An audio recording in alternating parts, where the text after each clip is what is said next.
सभी जनों को मेरा प्रणाम। मेरा नाम विभा कुमारी। मैं बिहार राज्य के जहानाबाद जिले के रतनी फरीदपुर प्रखंड से आई हूँ। अब मैं अपने जीवन में अपने अनुभव और अपने सपनों को साझा करना चाहती हूँ। समूह में जुड़ने से पहले मैं एक आम महिला की तरह ही जीवन व्यतीत कर रही थी। मेरी कोई पहचान नहीं थी। मैं एक किसी की बहू, किसी की पत्नी और किसी की माँ बनकर ही जीती थी। घर से निकलना मुश्किल हो जाता था। घर से बाहर जाने के लिए किसी पुरुष का सहारा लेना पड़ता था, चाहे वह 10 साल का लड़का ही क्यों न हो। फिर मैं समूह में जुड़ी और मैं अपने नामों से जानने लगी। फिर मैंने बैंक में गई। बैंक में पैसा लेन देन करने का भी जानकारी मैंने प्राप्त किया, तो मुझे बहुत खुशी हुआ और मेरा आत्मविश्वास भी बढ़ा। फिर मैंने ग्राम संगठन की बैठक में गई तो मैंने सुना कि स्वास्थ्य, पोषण और स्वच्छता पे काम चल रहा है और वहाँ एक कैडर की ज़रूरत है। तो मैंने एक आवेदन डाला। फिर चयनित प्रक्रिया की तरह मुझे चयनित किया गया। मैं बहुत खुश हुई। मुझे लगा मैं अपने परिवार को किसी हद तक मैं सहयोग करूँगी। फिर मैंने प्रशिक्षण के द्वारा मैंने ये जाना कि स्वास्थ्य ही सबसे बड़ा धन होता है। तो मैंने सोचा क्यों न इस व्यवहार को मैं अपने जीवन में बदलाव कर सकूं। फिर मुझे बहुत आश्चर्य हुआ, क्योंकि मैंने देखा आसपास के अगल बगल के घरों में गलत तरीके से खान पान में व्यवहार कर रहे हैं, गलत तरीके से साफ सफाई में व्यवहार कर रहे हैं।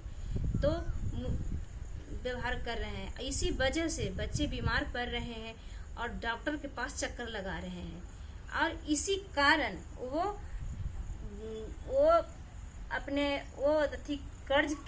कर्ज के तले दबे हुए हैं। तब हमने सोचा मैं अपने सहयोगियों को लेकर स्वास्थ्य जागरूकता फैलाना शुरू किया। तो मुझे काम करने में बहुत परेशानी हुआ। मुझे देखते ही दीदी दरवाजे बंद कर लेती थी और दीदी की सास गालियां देने लगती थी। फिर भी मैंने हार नहीं माना, क्योंकि है चुनौती कठिन उनके सामने झुकना नहीं।